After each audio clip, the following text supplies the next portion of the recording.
አጉት ምን ሆንክ? መጣችሁ አይደል? ምንድነው? አይ ትንሽ ከባለቤቴ ጋር ሰባለ ነገር ተፈጠረ እና መታችሁ? ዘራ ሰዳቢ ወንድ አይደለም ያም የኛ ዘር እንደ በሰይት ትሞታለህ። አሁን አንተ ነው ወንድሜ ወለድኩ የሚለው አልጫ ጆንዳ አልጫ ሚስት መታችሁ። የኛ ዘር ሚስቱን ረግጦ ነው የሚኖረው አይደል እንዴ? አትናገርም እንደ ምን ይዘጋሻል? ና እንደዚህ ነው ሞቅ ማድረግ ና አራጉት ትይቅ እሺ በለኝ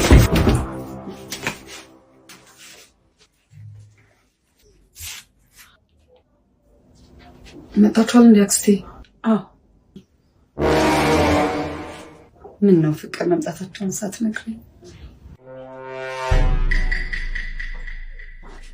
ይኸውች አተለ አጉት እባክሽ ልጄ ስሞትልሽ እሷን ነገር ታውሺ